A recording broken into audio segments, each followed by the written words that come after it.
बच्चों आज हम लोग एकिक नियम क्या होता है, किसे कहते हैं एकिक नियम, ठीक है। और इसके अंतर्गत किस तरह के प्रश्न या सवाल आप लोगों को गणित में पूछे जाते हैं समझेंगे।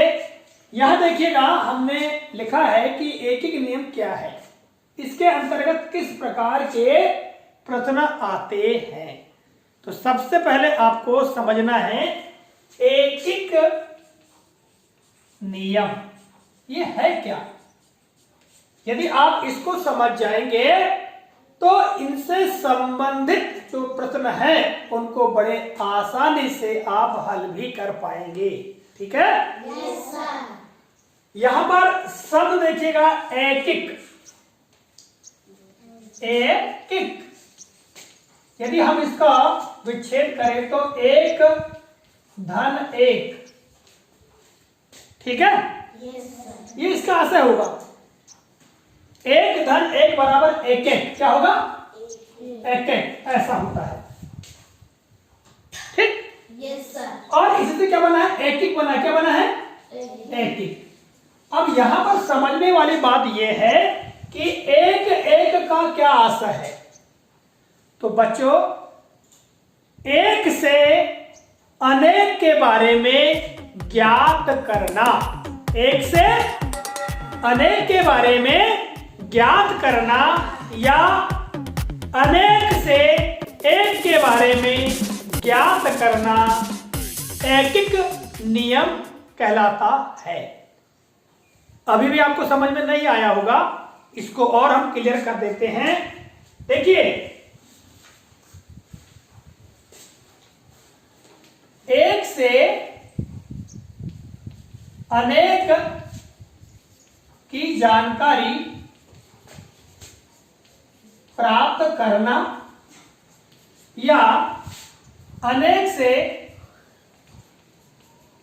एक की जानकारी प्राप्त करना, हमने ये लिखा। अब यहां पर हमने कुछ नहीं लिखा है, बस एक से अनेक और अनेक से एक लिखा है।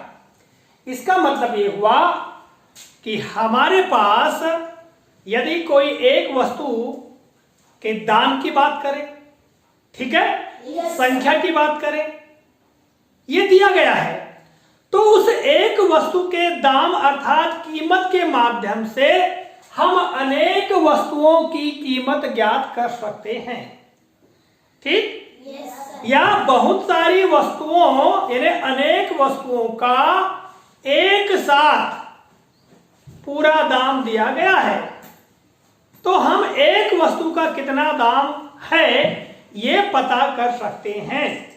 तो बच्चों एकिक नियम का अर्थ ये हुआ कि एक वस्तु, ठीक है, एक वस्तु या एक चीज एक सामग्री के बारे में यदि उसका विवरण हमें पता है, उसके बारे में पूरी जानकारी पता है और उसी प्रकार की उसी तरह की और भी चीजें हैं उनके बारे में जानकारी या विवरण या उनकी कीमत या मूल्य ज्ञात करना है तो हम ज्ञात कर सकते हैं। और इस प्रकार के जब प्रश्न पूछे जाते हैं तो ऐसे ही प्रश्नों को एकिक नियम के प्रश्न कहा जाता है।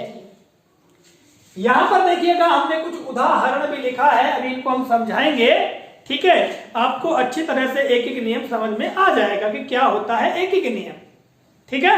Yes sir.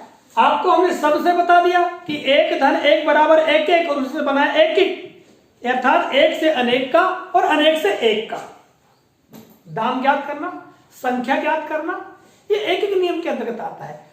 शर्त इसमें एक लागू होती है कि एकिक नियम में एक समान वस्तुओं के बारे में ही पूछा जाता है।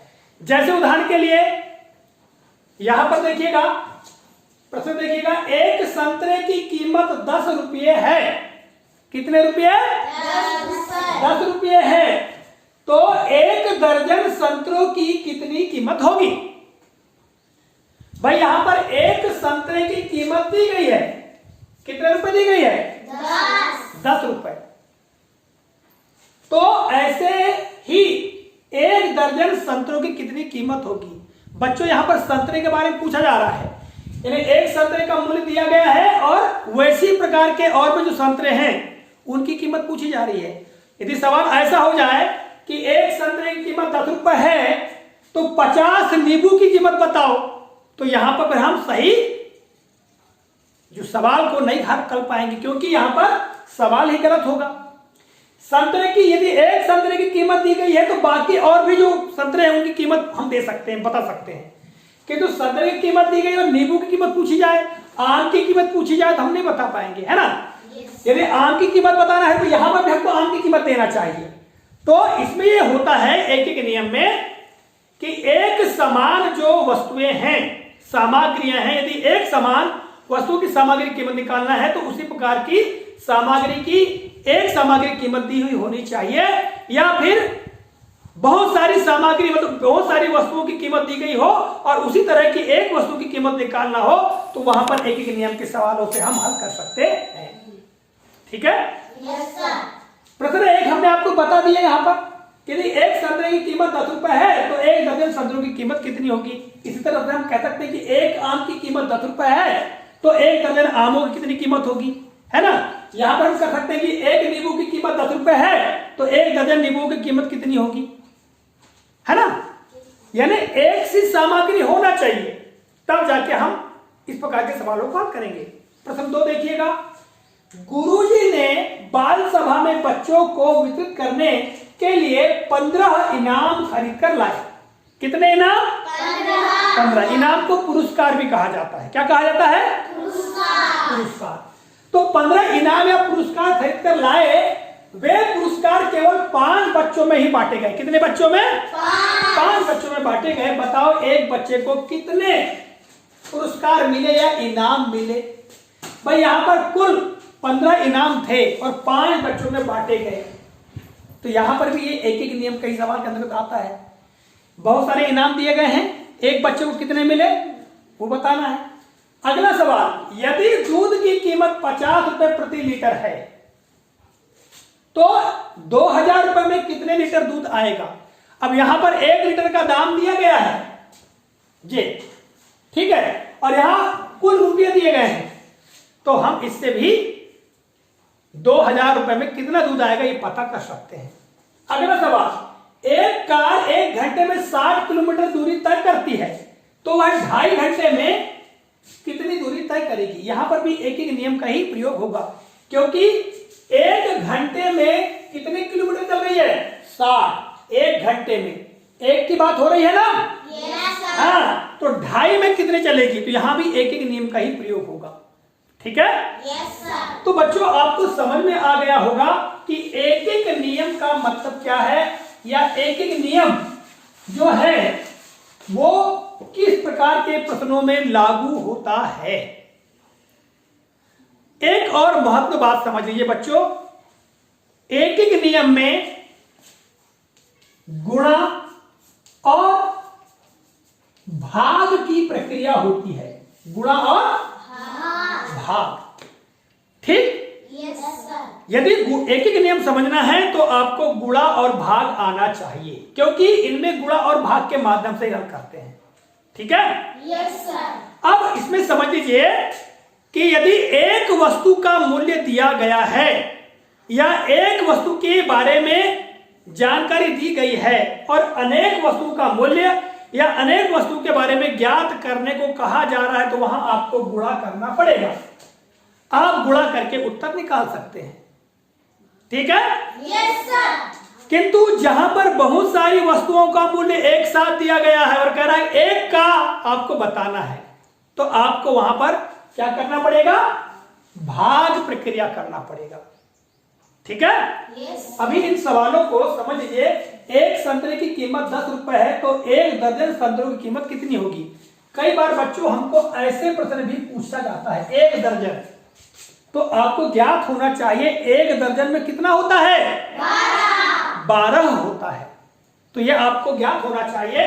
आपको हल लिखना होगा और हल लिख करके आप सबसे पहले लिख सकते हो 1 दर्जन बराबर 12। कितना आ जाएगा? 12। अब यहां पर एक संतरे की कीमत दी गई है, आप लिख सकते हो एक संतरे की कीमत बराबर कितनी है? 10 रुपये। कितनी है? 10 रुपए है। ठीक है। Yes, sir. अब आपको 1 दर्जन संतरों की कीमत याद करना है। आपको ध्यान रखना इस बात का है कि यदि एक वस्तु की कीमत दी गई है और बहुत सारी वस्तुओं की कीमत पूछ रहा है, निकालना है आपको, तो आपको गुणा करना है। ठीक है। Yes, तो sir. 1 दर्जन में 10 का गुणा कर दीजिए। 1 दर्जन यानी 12। 1 दर्जन यानी 12 और 12 में हमको 10 का गुणा करना है। तो बराबर क्या हो जाएगा? क्या हो जाएगा? 12 गुणे 10 हो जाएगा। अब गुणा कर सकते हैं आराम से। Yes. 10 दूनी 20 का शून्य हासिल का 2 और 10 एकम 10 और 2 12। कितना आया? 120. 120 रुपये। ये एक ही नियम के माध्यम से हम एक संतरे का मूल्य ज्ञात था, हमने पूरे 1 दर्जन संतरों का मूल्य ज्ञात कर लिया, 120 रुपए। तो यहाँ एक ही नियम का हमने प्रयोग किया। ठीक है। Yes, sir. दूसरा सवाल क्या है? दूसरा सवाल है आपके पास, गुरुजी ने बाल सभा में बच्चों के लिए वितरित करने के लिए कितने इनाम लाए? 15, है ना। और वे पुरस्कार केवल 5 बच्चों में ही बटे। कितने बच्चों में? 5 बच्चों में। तो आप यहां पर हाँ लिखेंगे और कुल इनाम या पुरस्कार कितने हैं? 15। और बच्चे कितने हैं? बच्चे कितने हैं? 5। तो 5 को हम ऐसा 5 लिखेंगे क्या गुणा करने, प्रक्रिया करने के लिए? नहीं, हम उसको अंकों में लिख लेंगे। 5 कई बार यहाँ पर शब्दों में दिया रहता है, उसको अंकों में लिखना जरूरी है। जैसे 1 दर्जन दिया तो 1 दर्जन को हम संख्या के रूप में लिखेंगे। ठीक है। Yes, sir. तभी करेंगे। अब यहाँ बच्चों इनाम बहुत सारे हैं और बच्चे कम हैं, तो आपको यहाँ पर क्या करना पड़ेगा? भाग। किसमें? बड़ी संख्या में छोटी संख्या का भाग। यानी हम क्या करेंगे? बराबर 15 भागित 5। अब आप आसानी से भाग दे सकते हो। 15 भागित 5 बराबर 5 दिया 15। घटा देंगे 0। कितना उत्तर आया? 3। यानी भागफल बराबर 3 आया। तो हमारा उत्तर क्या होगा? एक बच्चे को कितने पुरस्कार मिले? 3 पुरस्कार मिले। तो हमने ज्यादा में से एक को कितने मिले निकाल लिया। ठीक है। Yes, sir. ये भी एक ही के नियम के अंतर्गत आता है। अब आगे देखिए अगला सवाल। अगला सवाल है, यदि दूध की कीमत 50 रुपए प्रति लीटर है तो 2000 रुपए में कितना दूध आएगा? तो बच्चे यहां पर दूध की दर क्या दी गई है? दर यानी कीमत। दर यानी कीमत कितनी दी गई है? 50 रुपए। कितनी दी गई है? 50 रुपए दी गई है। और रुपए कितने हैं? कुल रुपए कितने हैं? 2000. रुपये बराबर 2000 है।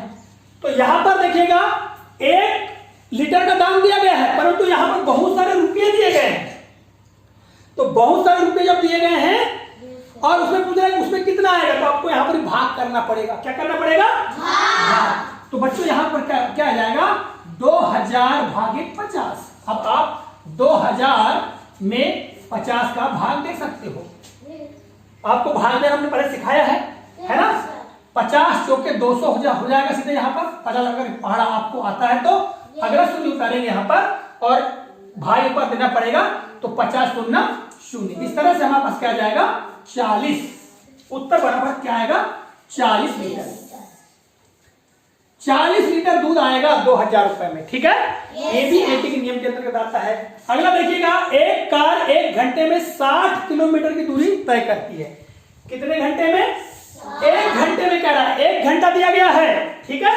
1 घंटा दिया गया है और उस 1 घंटे में अब हमको निकालना है कि 2.5 घंटे में वह कितनी दूर जाएगी। कितने घंटे में? 2.5। तो बच्चों यहां पर देखिएगा इस प्रकार दिया रहता है। 2.5 का मतलब कितना होता है? 2 और आधा। 2 और आधा, इसको हम 2.5 कहते हैं।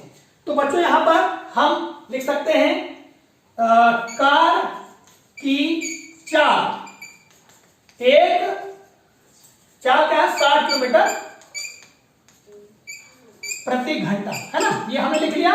और कुल समय कितना है? कुल समय बराबर 2.5 घंटा। 2.5 यहां लिख लीजिए। 2.5 घंटे। इसको हम बदलेंगे 2.5 घंटे का, तो हम लिखेंगे 2 और आधा, यानी 2 सही 1/2 ऐसा पढ़ते हैं। ठीक है। Yes, sir. और इसी को अगर हम हल करेंगे विषम भेद में तो 2 दूनी 4 और 1 5/2 घंटा आ जाएगा। और इसी को हल करेंगे तो यहाँ पर 2.5 घंटा आ जाएगा। ठीक है, यस सर। अब हम क्या करेंगे, 60 जो है इसमें इसका गुणा कर देंगे, क्योंकि 1 घंटे में कितनी चल रही है तो 2.5 घंटे में कितनी चलेगी, तो क्या आ जाएगा, क्या आ जाएगा बच्चों, यहाँ पर यहाँ आ जाएगा 2.5 में 60। ठीक है, यस सर। ऐसा आ जाएगा। तब आप गुणा करेंगे तो यहाँ शून्य का गुणा पहले कर लीजिए, तो शून्य शून्य आ जाएगा, शून्य शून्य शून्य 25 शून्य शून्य दूनी शून्य, फिर एक इकाई छोड़ देंगे, 6 25 इसका शून्य हासिल का 3 और 6 दूनी 12 और 3 15। अब हम इसको जोड़ देंगे तो यहाँ पर आ जाएगा, यहाँ पर क्या जाएगा 1500। अब यहाँ बच्चों एक अंक के पहले दशमलव है, यहाँ पे एक अंक के पहले दशमलव लगा देंगे, इस तरह से आ जाएगा 150.0 यानी 150। तो बच्चों जो गाड़ी है वो 2.5 घंटे में 150 किलोमीटर चलेगी। तो बच्चों हम इस तरह से एक एक नियम का प्रयोग करके प्रश्नों को हल कर सकते हैं। एक एक नियम का आपने अर्थ समझ लिया कि इसका क्या मतलब होता है, यानी एक वस्तु से अनेक वस्तुओं का या अनेक वस्तु से एक वस्तु का मूल्य ज्ञात करना या उनकी संख्यात्मक जानकारी प्राप्त करना। ठीक है, यस ये होता है एक एक नियम। ठीक है, यस सर। और इस प्रकार के प्रश्नों का बार बार अभ्यास करोगे तो आपको आसानी से बनने लगेगा। समझ में आया? Yes sir. बहुत बढ़िया, ताली बजाइए, बोलिए जय हिंद।